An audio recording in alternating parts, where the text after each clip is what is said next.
বাংলাদেশ উপকূল অতিক্রম করলেও বঙ্গোপসাগরে সৃষ্ট গভীর নিম্নচাপটি এর প্রভাবে আজও দেশের বিভিন্ন স্থানে বৃষ্টি ও ঝোড়ো হাওয়া বয়ে গেছে। জলোচ্ছ্বাসে ভোলা, বরগুনা, পটুয়াখালী সহ তলিয়ে গেছে উপকূলের নিম্নাঞ্চল। পানিবন্দী মানুষ, বিদ্যুৎ বিচ্ছিন্ন অনেক এলাকা, ব্যাহত নৌযান চলাচল। এলএমই সার্টিফাইড বিশ্বসেরা কপারে তৈরি ওয়ালটন কেবলস, যা আপনার স্থাপনাকে রাখবে সব সময় নিরাপদ। দুদিন ধরে আকাশের মন ভালো নেই। অঝোর ধারায় ঝরছে বৃষ্টি।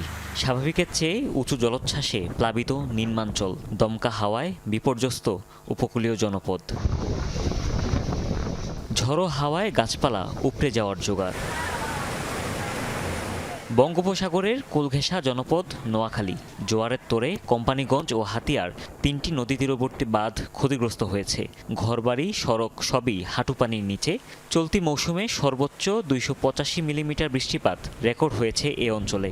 বিদ্যুৎ বিচ্ছিন্ন অনেক এলাকা। বৈরী আবহাওয়ার কারণে হাতিয়া ও চট্টগ্রামের সন্দ্বীপের সাথে বন্ধ রয়েছে সারা দেশের নৌ যোগাযোগ। বৈরী আবহাওয়া রয়েছে। বৈরী আবহাওয়ার কারণে এখানে যে ফেরি কপোতাক্ষ রয়েছে, ফেরি কপোতাক্ষ আসলে এখানে বুঝতে পারে না। আবহাওয়ার কারণে ফেরি হয়েছে, চলাচল বন্ধ। এখানের মধ্যে বরাদ্দ হওয়ার পরে যারা আসে ওদের কিন্তু অনেকটা কষ্ট হয়।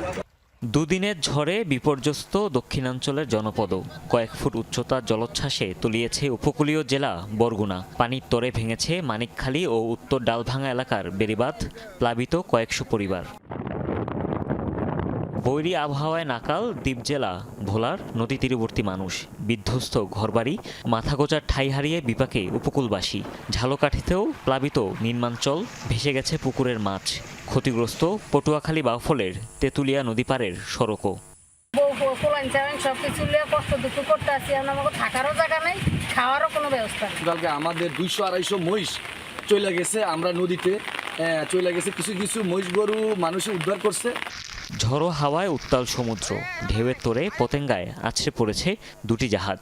এদিকে বেড়িবাঁধের ভাঙা অংশ দিয়ে জোয়ারের পানি ঢুকে তলিয়েছে কক্সবাজারের কুতুবদিয়া, মহেশখালী, পেকুয়াসহ বিভিন্ন এলাকার নিম্নাঞ্চল। সাগরের করা ছিল এবং ইঞ্জিন সহ সব স্টেপে কিন্তু জাহাজে ছিল। ওইভাবে বাতাসের তীব্রতার কারণে, স্রোতের কারণে এটাকেও পাথরে আশ্রয় ফেলছে। এখানে বাতাসের গতির কারণে মানে ওটা বাঁচতে বাঁচতে এদিকে চলে। বৈরী আবহাওয়ায় পাহাড়ের নীল আকাশও কালো মেঘের দখলে। পাহাড় ধসের শঙ্কায় প্রশাসনের পক্ষ থেকে পার্বত্যাঞ্চলে ঝুঁকিপূর্ণ বসবাসকারীদের নিরাপদে সরে যেতে বলা হয়েছে। আবহাওয়া অফিস জানিয়েছে, দেশের কোনো কোনো জেলায় আরও একদিন বৃষ্টি হতে পারে। গত 24 ঘন্টায় ঢাকায় 196 মিলিমিটার পর্যন্ত বৃষ্টি রেকর্ড করা হয়েছে। গতকালকে আমাদের ল্যান্ড ক্রস করেছে উপকূলীয় এলাকা, সেটা গভীর নিম্নচাপ আকারে আমাদের বাংলাদেশের অভ্যন্তরে প্রবেশ করেছে। বৃষ্টির যে ধারাটা অব্যাহত আছে সারা দেশে, সেই ধারাটা অব্যাহত থাকতে পারে, কিন্তু বৃষ্টির পরিমাণটা সারা দেশে কমে আসতে পারে কিছু। সমুদ্র বন্দরগুলোয় 3 নম্বর সতর্কতা সংকেত দেখিয়ে যেতে বলা হয়েছে। হুমায়ুন রশিদ, যমুনা নিউজ।